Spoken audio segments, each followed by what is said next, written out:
नमस्कार दोस्तों, मैं Lokesh Sethia, founder partner SR wealth research and share market Gurukul. आप सबको मेरे इस चैनल पे स्वागत करता हूँ। दोस्तों, आज जो हम बात करने वाले हैं ना, वो बात करने वाले हैं निफ्टी के बारे में। दिवाली का सर पहला वीक है ये, दिवाली जाने के बाद, और हमें लगता है आने वाले दिवाली तक आपको निफ्टी 30K तक देखने को मिल सकता है। 30,000 की हम बात कर रहे हैं। यहाँ से ऑलमोस्ट आज 25,800 25,900 है निफ्टी। तो यहाँ से मोटा मोटा 17 से 20% का रिटर्न निफ्टी में आपको जनरेट होते हुए दिख सकता है। तो ये हमारा बोल्ड कॉल है। हमें लगता है आपको ये चीज़ देखने को मिलेगा। इसका कई रीज़न है दोस्तों। ये इस प्रेडिक्शन करने का, मार्केट में प्रेडिक्शन करना बहुत मुश्किल होता है। इसका ग्लोबल मार्केट से भी बहुत सिंक है। तो कुछ कुछ रिस्क पॉइंट में पहले बात कर दूं। अगर ग्लोबल में कुछ बड़ा धमाका होता है तो हमारा प्रेडिक्शन हो सकता है मुश्किल हो जाए आना। बट चांसेस क्या है? चांसेस है अब दुनिया में थोड़ा थोड़ा शांति आते हुए दिख रहा है। और मुझे लगता है अगर सब कुछ ठीक रहा तो जिस तरह का इंडियन मार्केट बिहेव कर रहा है उसमें निफ्टी 30K आ सकता है। अब क्या क्या रीज़न है उसके बारे में बात करते हैं। इसके पहले अगर मेरा ये एनालिसिस आपको अच्छा लग रहा है तो काइंडली सब्सक्राइब करना मत भूलिएगा। कमेंट सेक्शन में कमेंट करके बताइए आपको क्या लगता है निफ्टी कहाँ जा सकता है। क्या मैं गलत हूँ, क्या मैं सही हूँ, या ज़्यादा हो सकता है या कम हो सकता है। और डाउन साइड में भी क्या लगता है? डाउन साइड में मुझे 1000 1500 पॉइंट दिख रहा है। 24,500 24,600 24,200 ये डाउन साइड है, और ऊपर की तरफ हमें 5,000 पॉइंट का मूव दिख रहा है। तो 1:5 1:4 का रेशियो हमें लग रहा है। चांसेस 70 to 80% है जहां पर निफ्टी 30,000 पहुंच सकता है। चलिए शुरू करते हैं। मैं सबसे पहले अपना स्क्रीन शेयर करता हूं 1 मिनट के लिए। निफ्टी का अगर ये चार्ट देखें, अक्टूबर 2021 से मैंने ये ड्रॉ किया है। लास्ट 4 साल के, नॉर्मली निफ्टी 5 साल में डबल होता है, हमें पता है। 15% CAGR से मार्केट ग्रो करता है। 14 से 15% CAGR से मार्केट ग्रो करता है। तो हर 5 साल से 5 साल, साढ़े 5 साल में निफ्टी डबल होता है। करेक्ट। ये लास्ट 30 साल 25 साल का डेटा यही कह रहा है। और ये सेंसेक्स में भी यही लागू है, जो 40 साल से यही हम देखते हुए आ रहे हैं। और हमारा मानना है ये कंटिन्यू रहना चाहिए। तो अब अगर हम ध्यान से देखें, ये 2021 अक्टूबर की हम बात कर रहे हैं। अक्टूबर 2021 से लेके अक्टूबर 2025, अक्टूबर 2025 की हम बात कर रहे हैं। इसमें क्या हुआ है दोस्तों? इस बीच में अक्टूबर 2021 में निफ्टी 18,200 था, और आज हम निफ्टी में 26,000 के एकदम करीब है। 25,700 25,800 के करीब अब हैं। तो इसका मतलब क्या है? इसका मतलब है हम सिर्फ और सिर्फ 41% का मूव लास्ट 4 साल में हमने दिखाया है। लास्ट 4 साल में जो 41% का, जो बोलते हैं ना निफ्टी भाग गया है, बहुत ज़्यादा महंगा है। नॉर्मली मैं जो बात कर रहा हूँ उसकी बात कर रहा हूँ, जो टेक्निकल क्या बता रहा है मैं उसकी बात कर रहा हूँ। लास्ट 4 साल में निफ्टी ने 41% का मूव दिखाया है। इसका क्या मतलब है?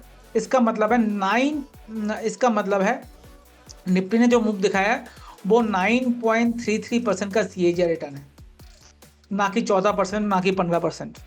अगर आप लास्ट 4 साल का देखेंगे तो 9.33% का मूव है। तो 41% है। अभी हम 60% दूर हैं अपने हाई से। तो वो तो अब मुझे नहीं लगता नेक्स्ट ईयर भी हम डबल हो पाएंगे निफ्टी में। 18,000 से 36,000 तो नहीं हो पाएंगे।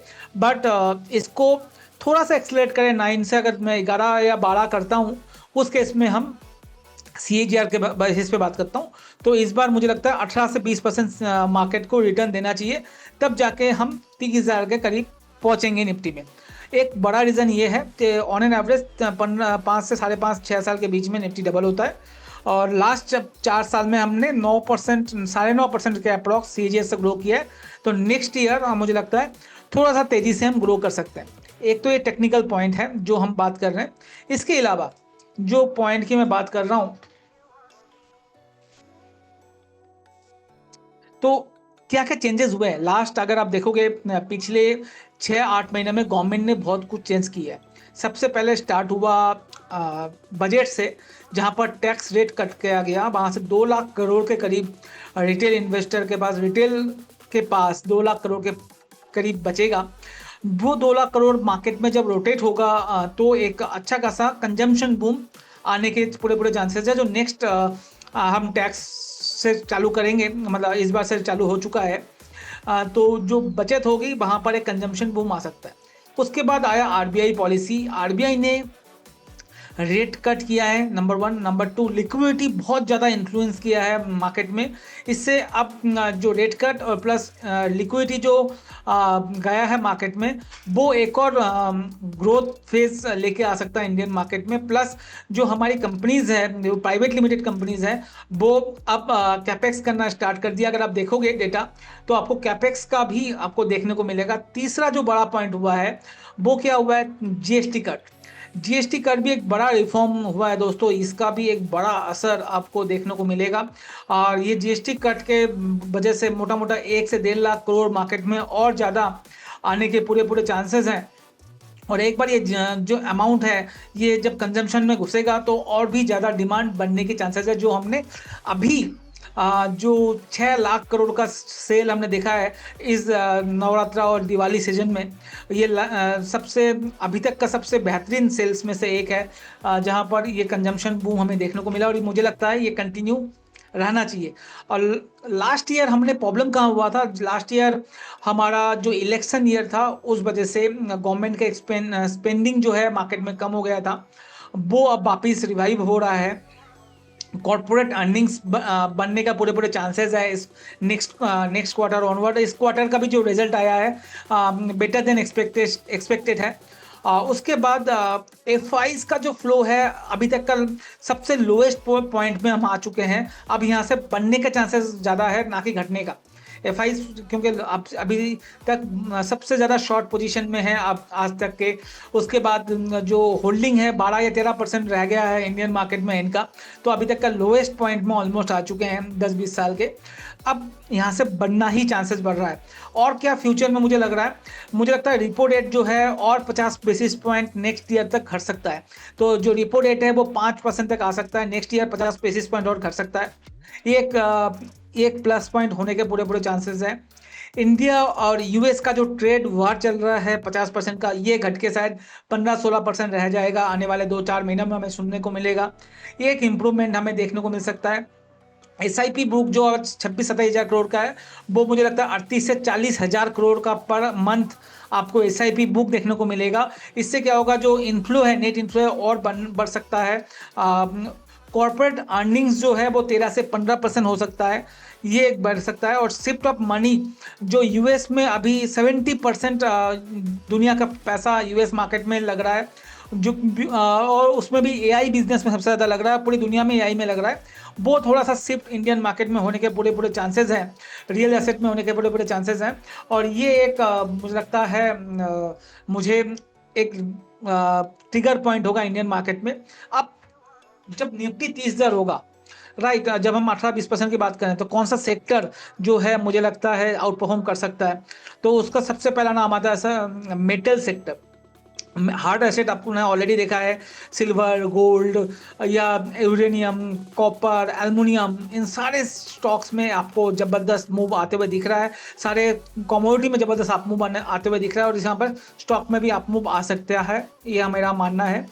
दूसरा, पीएसयू बैंक्स में आपको बहुत ध्यान रखना चाहिए, वैल्यूएशन वाइज बहुत कंफर्टेबल लेवल पे है, रिजल्ट काफ़ी अच्छे आ रहे हैं। और अगर ग्रोथ आता है इकोनॉमी में, अगर ईपीएस में ग्रोथ आता है इंडियन इकोनॉमी में, तो पीएसयू सेक्टर में सबसे ज़्यादा बेनिफिशियरी मिलेगा, तो आपको यहाँ ध्यान रखना चाहिए।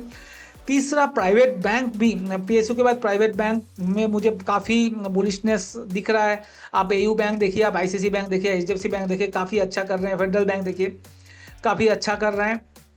इसके अलावा अगर मैं बात करूं private bank, PSU bank, metal, उसके बाद फाइनेंशियल सेक्टर, मतलब मोटा मोटा ओवरऑल सारे फाइनेंशियल स्टॉक्स मुझे काफ़ी अच्छे लग रहे हैं। इसके अलावा 1-2 सेक्टर और हो सकता है, डार्क हॉर्स हो सकता है जो अभी तक मैं नेगेटिव हूँ, वो है आईटी सेक्टर। अगर एफआईज का पैसा वापस आता है तो आईटीज़ में बहुत पैसा लग सकता है, तो शॉर्ट टर्म में आईटीज़ में एक 15-20% का अपमूव आपको देखने को मिल सकता है, वो भी निफ्टी को 15-20% का अपमूव लेके जा सकता है।